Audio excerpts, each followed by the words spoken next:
ओम शांति। शांति हम सभी की ओरिजिनल नेचर है। आज की मुरली बिल्कुल शांत होकर के सुनते हैं, क्योंकि बाबा कहते हैं कि आत्मिक स्वरूप में रहने के लिए बिंदु अवस्था में टिकने के लिए शुद्ध संकल्पों का स्टॉक जरूरी है। तो आज की मुरली को और बाबा की हर मुरली को शुद्ध संकल्पों का स्टॉक मान करके अपने अंदर उतारना शुरू करते हैं, so that we can achieve our eternal state. Om Shanti.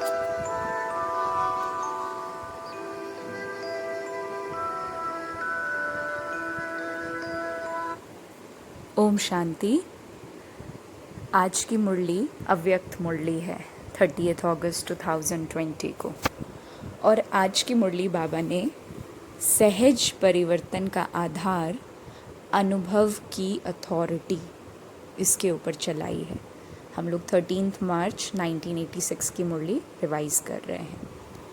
तो बाप दादा अपने सर्व आधार मूर्त और उद्धार मूर्त बच्चों को देख रहे हैं।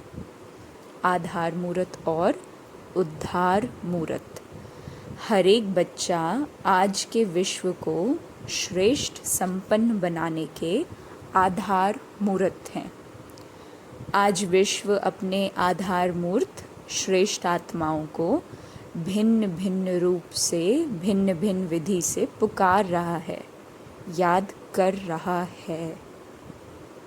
तो ऐसे सर्व दुखी अशांत आत्माओं को सहारा देने वाले, अंजलि देने वाले, सुख शांति का रास्ता बताने वाले ज्ञान नेत्रहीन को, यानी जो नॉलेज और अंडरस्टैंडिंग से ब्लाइंड हैं, उनको दिव्य नेत्र देने वाले और भटकती हुई आत्माओं को ठिकाना देने वाले, अप्राप्त आत्माओं को प्राप्ति की अनुभूति कराने वाले, उद्धार करने वाले आप श्रेष्ठ आत्माएं हो। विश्व के चारों ओर किसी न किसी प्रकार की हलचल है, and we all know that, है ना। किसी न किसी रूप में आत्मा परेशान है, हलचल में है। कहाँ धन के कारण हलचल है, कहाँ मन के अनेक टेंशन की हलचल है, कहाँ अपने जीवन से असंतुष्ट होने के कारण हलचल है, कहाँ प्रकृति के तमो प्रधान वायुमंडल के कारण हलचल में है। तो चारों ओर हलचल की दुनिया है। ऐसे समय पर विश्व के कोने में आप अचल अडोल आत्माएं हो। दुनिया भय के वश में है और आप निर्भय बनकर सदा खुशी में नाचते गाते रहते हो, है ना। अगर दुनिया अल्पकाल के लिए खुशी के साधन नाचना गाना मानती है ना, वह आप भी और भी अनेक साधन वो लोग अपनाते रहते हैं, तो वो अल्पकाल के साधन है ना। बाबा हमारी बात कर रहे हैं, है ना। लेकिन उससे पहले उनके लिए कहते हैं कि वो तो और ही चिंता की चिता पर जा रहे हैं। लेकिन हम लोग क्या हैं? खुश हैं, ओरिजिनल हैप्पीनेस जानते हैं। बाबा कह रहे हैं जान जाओगे ऐसा नहीं है, खुश हो जाओगे ऐसा नहीं है, खुश हो। ऐसी विश्व की आत्माओं को अभी श्रेष्ठ अविनाशी प्राप्तियों की अनुभूतियों का आधार चाहिए। सब आधार देख लिए, सबका अनुभव कर लिया, और सभी के मन का यही आवाज़ है कि न चाहते भी निकलता है कि इससे कुछ और चाहिए। ये साधन, ये विधियाँ सिद्धि की अनुभूतियाँ कराने वाली नहीं है, कुछ नया चाहिए, कुछ और चाहिए। ये सभी के मन का आवाज़ है ना। डिससैटिस्फैक्शन का आवाज़ है सबके मन में। जो भी सहारे अल्पकाल के बने हैं, ये सभी तिनके के समान सहारे हैं। वास्तविक सहारा ढूंढ रहे हैं। अल्पकाल के आधार से, अल्पकाल की प्राप्तियों से, विधियों से अभी अभी ये सब देखकर थक गए हैं। तो अभी ऐसी आत्माओं को यथार्थ सहारा और वास्तविक सहारा, या यूँ कह लीजिए अविनाशी सहारा बताने वाले कौन हैं? वो होंगे जिनको नॉलेज है ना, जिनको पता है। तो आप सभी हो, दुनिया के अंतर में आप सभी अल्प हो, बहुत थोड़े हो, है ना। लेकिन कल्प पहले के यादगार में भी अक्षौणी के सामने 5 पांडव ही दिखाए हैं। सबसे बड़े ते बड़ी अथॉरिटी आपके साथ है। देखो, साइंस की अथॉरिटी, शास्त्रों की अथॉरिटी, राजनीति की अथॉरिटी, धर्म नीति की अथॉरिटी, अनेक अथॉरिटी वाले अपनी अपनी अथॉरिटी प्रमाण दुनिया को परिवर्तन करने की ट्रायल कर चुके हैं। कितने प्रयत्न किए हैं, लेकिन आप सभी के पास कौन सी अथॉरिटी है? सबसे बड़ी परमात्म अनुभूति की अथॉरिटी है ना। किसी को मन से भी इनविटेशन देने की अथॉरिटी है, लेकिन वही पहले वो स्थिति लानी पड़ेगी। अनुभव की अथॉरिटी से श्रेष्ठ और सहज किसी को भी परिवर्तन कर सकते हो। तो आप सबके पास यही विशेष अनुभव की अथॉरिटी है। इसलिए फलक से, निश्चय से, नशे से, निश्चित भाव से कहते हैं और कहेंगे कि सहज रास्ता, यथार्थ रास्ता तो एक ही है, एक द्वारा ही प्राप्त होना है और सर्व को एक बनाता है। यही सभी को संदेश देते हो ना। इसलिए बाप दादा आज आधार मूर्त, विश्व उद्धार मूर्त बच्चों को देख रहे हैं। देखो, बाप दादा के साथ निमित्त कौन हैं विश्व के आधार, लेकिन बने कौन हैं? जो साधारण है ना। ऐसा नहीं कि कोई हमारे में से बहुत फेमस था ये ज्ञान लेने से पहले, इज़न्ट इट? ऐसा नहीं कि बहुत अमीर। बाबा कह रहे साधारण है। जो दुनिया के लोगों की नज़रों में है वो बाप की नज़रों में नहीं है, और जो बाप की नज़रों में है वो दुनिया वालों की नज़रों में नहीं है। आपको देखकर पहले तो मुस्कुराएंगे कि ये हैं, लेकिन जो दुनिया वाले करते वो बाप नहीं करते। उन्हों को नाम ग्राम चाहिए, है ना, जो नामी ग्रामी हो। और बाप को जिनका नाम निशान ही ख़त्म कर दिया उनका ही नाम बाला करना है। असंभव को संभव करना है, साधारण को महान बनाना है, निर्बल को महान बलवान बनाना है। दुनिया के हिसाब से जो अनपढ़ हैं उन्हों को नॉलेजफुल बनाना है। यही बाप का पाठ है। इसलिए बाप दादा बच्चों की सभा को देख करके मुस्कुराते भी हैं कि सबसे श्रेष्ठ भाग्य प्राप्त करने वाले यही सिकी लधे बच्चे निमित्त बन गए। अब दुनिया वालों की भी नज़र धीरे धीरे और सब तरफ से हटकर एक तरफ आ रही है। अभी समझते हैं कि जो हम नहीं कर सके वो बाप गुप्त रूप में करा रहे हैं। अभी कुंभ मेले में देखो क्या है, यही देखा ना कि सभी कैसे स्नेह की नज़र से देखते हैं। ये धीरे धीरे प्रत्यक्ष होना है। धर्म नेता, राजनेता, वैज्ञानिक, ये विशेष तीनों अथॉरिटी हैं। अब तीनों ही साधारण रूप में परमात्म झलक देखने की श्रेष्ठ आशा से समीप आ रहे हैं। अभी भी घूंघट के अंदर से ही देख रहे हैं, घूंघट नहीं खोला। घूंघट के अंदर से देखने के कारण कभी दुविधा भी है। दुविधा का घूंघट है ना, यही है या कोई और है, लेकिन फिर भी नज़र तो गई ना। अभी घूंघट भी मिट जाएगा। अनेक प्रकार के घूंघट हैं। एक अपने नेतापन का, गद्दी का या कुर्सी का घूंघट भी तो बहुत बड़ा है ना। उसी घूंघट से निकलना है। इसमें थोड़ा सा भी टाइम लगेगा, लेकिन आंखें खोली हैं। कुंभकर्ण अभी थोड़ा सा जागा है। बाप दादा विश्व की सर्वात्माओं को अर्थात बच्चों को बाप का वर्षा प्राप्त कराने के अधिकारी ज़रूर बनाएंगे, चाहे कैसे भी हैं, लेकिन हैं तो बच्चे ना। तो बच्चों को चाहे मुक्ति, चाहे जीवन मुक्ति, परमात्मा सबका उद्धार करते हैं। बाबा को कोई ऐसा ब्रह्मा कुमार कुमारी से मोह ममता नहीं है। वो प्यार का सागर है। सागर एक के लिए, दो के लिए, एक एसोसिएशन के लिए, ग्रुप के लिए नहीं है, फॉर द एंटायर वर्ल्ड। हर आत्मा, आत्मा तो छोड़ो, 5 प्रकृति के जो तत्व हैं और भी जो तत्व हैं नेचर के, उन सब का उद्धार है ना। सेलेस्टियल डिग्रीज, ऊपर जो हमारे पास सेलेस्टियल वर्ल्ड है, सोलर सिस्टम है, सबका उद्धार करने आए हैं। तो बच्चों को चाहे मुक्ति चाहे जीवन मुक्ति, दोनों ही वर्षा मिलेंगे। वर्षा देने के लिए ही बाप आए हैं। अनजान है ना, उन्हों का भी दोष नहीं है। देखिए, इसलिए आप सभी को भी रहम आता है, रहम भी आता है, उमंग भी आता है कि कैसे भी वर्षे का अधिकार सर्वात्माएं ले ही लें, है ना। मुक्ति नहीं तो जीवन मुक्ति नहीं तो मुक्ति। अच्छा, बाबा कहते हैं आज कैरेबियन का टर्न है तो सभी बाप दादा के अति लाडले। हर एक स्थान की अपनी अपनी विशेषता बाप दादा के आगे सदा ही प्रत्यक्ष रहती है। वैसे तो बाप दादा के पास हर बच्चे का पूरा ही पोता मेल रहता है, लेकिन बाप दादा को सभी बच्चों को देखकर खुशी है। किस बात की? कि सभी बच्चे अपनी अपनी शक्ति प्रमाण सेवा के उमंग में सदा रहते हैं। सेवा ब्राह्मण जीवन का विशेष ऑक्यूपेशन बन गया है ना। सेवा का बहुत गहरा मीनिंग है।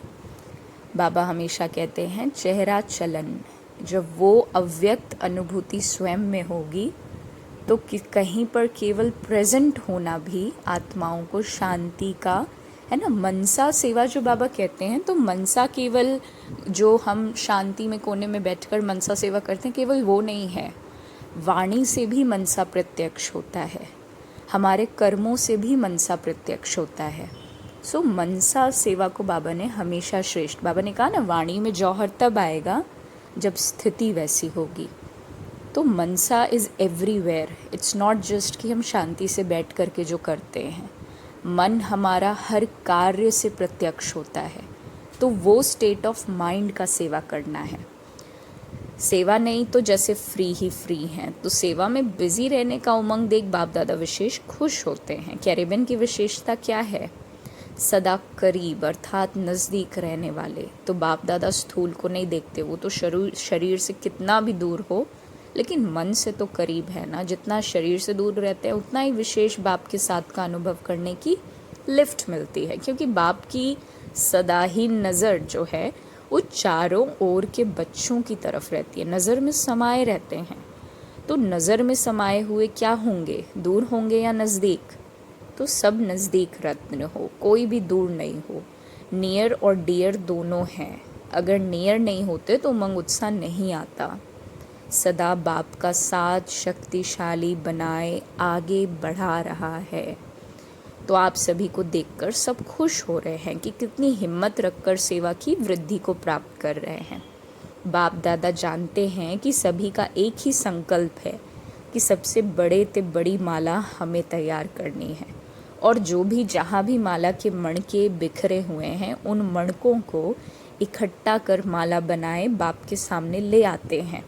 पूरा ही साल ये उमंग रहता है ना कि अभी ये गुलदस्ता या माला बाप के आगे ले जाएं। तो एक वर्ष पूरी तैयारी करते रहते हैं, और इस वर्ष बाप दादा सभी विदेश के सेवा केंद्रों के वृद्धि की रिजल्ट अच्छी देख रहे हैं। हर एक ने कोई ना कोई, चाहे छोटा गुलदस्ता चाहे बड़ा गुलदस्ता, लेकिन प्रत्यक्ष फल के रूप में लाया। अच्छा, तो बाप दादा भी अपने कल पहले वाले स्नेही बच्चों को देखकर खुश होते हैं। प्यार से मेहनत की ना, तो प्यार की मेहनत नहीं लगती है। तो हर एक नज़र से, बाबा कहते हैं हर एक तरफ से अच्छा ग्रुप आया है। बाप दादा को सबसे अच्छी बात यही लगती है कि सदा ही सेवा में अथक बनकर आगे बढ़ रहे हैं, और यही सेवा की सफलता की विशेषता है कि कभी भी दिल शिकस्त नहीं होना। आज थोड़े हैं, कल ज़्यादा होंगे, ये निश्चित है। इसलिए जहाँ बाप का परिचय मिला, बाप के बच्चे निमित्त बने, वहाँ अवश्य बाप के बच्चे छिपे हुए हैं जो समय प्रमाण अपना हक लेने के लिए आ जाएंगे और पहुँचते भी रहेंगे। तो सभी खुशी में नाचने वाले हैं, सदा खुश रहने वाले हैं। अविनाशी बाप अविनाशी बच्चे हैं, तो प्राप्ति भी अविनाशी है, खुशी भी अविनाशी है। तो सदा खुश रहने वाले सदा ही बेस्ट ते बेस्ट, वेस्ट यानी व्यर्थ खत्म हो गया तो बाकी बेस्ट ही रह गया ना। बाबा का बनना अर्थात सदा के लिए विनाशी खजाने के अधिकारी बनना, तो अधिकारी जीवन बेस्ट जीवन है। कैरेबियन में सेवा का फाउंडेशन विशेष आत्माओं का रहा। गवर्नमेंट की सेवा का फाउंडेशन तो गायनों में, बाबा कहते हैं ज्ञाना में भी पड़ा ही है, और गवर्नमेंट तक राजयोग की विशेषता का आवाज़ फैलाना ये भी विशेषता है। गवर्नमेंट भी 3 मिनट के लिए साइलेंस का प्रयत्न करती तो रही, और गवर्नमेंट के समीप आने का चांस यहाँ ही शुरू हुआ, और रिज़ल्ट भी अच्छी निकली और अभी भी निकल ही रही है। तो कैरेबियन ने सेवा में विशेष वीआईपी भी तैयार किया, तो जिस एक से अनेकों की सेवा हो रही है ये भी विशेषता है। निमंत्रण ही ऐसा विधि पूर्वक वीआईपी रूप से मिला, ये भी फर्स्ट निमित्त तो कैरेबियन ही बना। तो आज चारों ओर एग्जाम्पल बन अनेकों को उमंग प्रेरणा देने की सेवा में लगे हैं। ये भी फल तो सभी को मिलेगा ना, तो अभी भी गवर्नमेंट के कनेक्शन में हैं, ये भी एक समीप कनेक्शन में आने की विधि है। तो इस विधि को और भी थोड़ा सा ज्ञान युक्त कनेक्शन में आते हुए न्यारेपन की सेवा का अनुभव करा सकते हो। किसी भी मीटिंग में जिस समय भी सेवा करने के निमित्त बनते हो, चाहे लौकिक बातें हों, लेकिन लौकिक बातों में भी ऐसे ढंग से अपने बोल बोलें जिससे न्यारापन भी अनुभव हो और प्यारापन भी। आर्ट है, कला है, तो ये भी एक चांस है कि सभी के साथ होते भी अपना न्यारा और प्यारापन दिखा सकते हैं। इसलिए इस विधि को और भी थोड़ा अटेंशन दे सेवा का साधन श्रेष्ठ बना सकते हो। ये भी ज्ञान वालों को चांस मिला है, तो आदि से ही सेवा के चांस की लॉटरी है। अच्छा, सभी स्थान की वृद्धि अच्छी है। अब एक और विशेषता करो, जो जहाँ के नामी ग्रामी पंडित हैं उन्हों में से तैयार करो। अब कहते हैं कि ट्रिनिडैड गायना में भी पंडित बहुत हैं, वो फिर भी नज़दीक वाले हो गए, भारत की ही फ़िलॉसफी को मानने वाले हैं, तो अभी पंडितों का ग्रुप तैयार करो, है ना। Baba was guiding at that time. तो जैसे अभी हरिद्वार में साधुओं का संगठन तैयार हो रहा है, ऐसे फिर यहाँ से पंडितों का ग्रुप तैयार करो। स्नेह से उनको अपना बनाओ, पहले स्नेह से उनको समीप लाओ। हरिद्वार में भी स्नेह की ही रिजल्ट है। स्नेह मधुबन तक पहुँच जाता है, तो मधुबन तक आए तो नॉलेज तक भी आ जाएंगे। कहाँ जाएंगे, है ना। तो अभी ये करके दिखाओ। आज फिर बाबा ने थोड़ा यूरोप के लिए भी कह दिया कि संख्या से छोटे नहीं कहा जाता, संख्या कुछ भी हो, क्वालिटी अच्छी होनी चाहिए। नंबर 1, जो किसी बाबा कहते हैं जो किसी ने नहीं लाया वो आप ला सकते हो, कोई बड़ी बात नहीं है। हिम्मते बच्चे मद दे बाप, बच्चों की हिम्मत और सारे परिवार की बाप दादा की मदद है, इसलिए कोई भी बड़ी बात नहीं, जो चाहो वो कर सकते हो। आखिर तो सभी को आना एक ही ठिकाने पर है, किसी को अभी किसी को बाद में, है ना। आना तो यहाँ ही है। चाहे वातावरण ठीक है, इसके लिए परेशान नहीं होना, लेकिन फिर भी जब तक ज्ञान नहीं है तो विनाशी इच्छाएं कभी भी पूरी नहीं होंगी। एक इच्छा के बाद दूसरा आएगा, इच्छा भी सदा संतुष्टता का अनुभव नहीं कराएगी। तो जो दुखी नहीं है उनको ईश्वरीय निस्वार्थ स्नेह क्या है, स्नेही जीवन क्या होती है, आत्म स्नेह परमात्मा स्नेह का अनुभव क्या है ना। कितना भी स्नेह हो, लेकिन निस्वार्थ स्नेह कहाँ है ही नहीं, सच्चा स्नेह तो है ही नहीं। तो सच्चा दिल का स्नेह, परिवार का स्नेह सबको चाहिए। ऐसा परिवार कहाँ मिल सकता है। तो जिस बात की अप्राप्ति की अनुभूति हो, उसी प्राप्ति का आकर्षण होता है। तो सभी विशेष हैं, है ना। तो यही बाबा ने कहा सबसे बड़ी विशेषता यही कि कोटों में कोई हम है। लौकिक कार्य तो निमित्त मात्र करना ही है ना। सारा दिन बाप और सेवा यही लगन रहे तो ये पता पड़ता है ना। लेकिन दिल में लगन याद और सेवा ही रहे। अच्छा, वरदान है उपराम न्यारे प्यारे भव, सदा निज धाम और निज स्वरूप की स्मृति से उपराम न्यारे प्यारे भव। इसका मतलब यही कि निराकारी दुनिया और निराकारी रूप की स्मृति रहे। हम इस मृत्यु लोक के नहीं हैं, है ना, अवतार लिया है। छोटी सी बात भी याद रहे तो उपराम हो जाएंगे। अवतार न समझ गृहस्थी समझते हैं तो बोझ आता है, हल्के नहीं रहते। और स्लोगन है ब्राह्मण वो है जो शुद्धि और विधि पूर्वक हर कार्य करे। तो याद रहे कि हम अवतार हैं और इस दुनिया में अवतार लेकर के आए हैं। ओम शांति।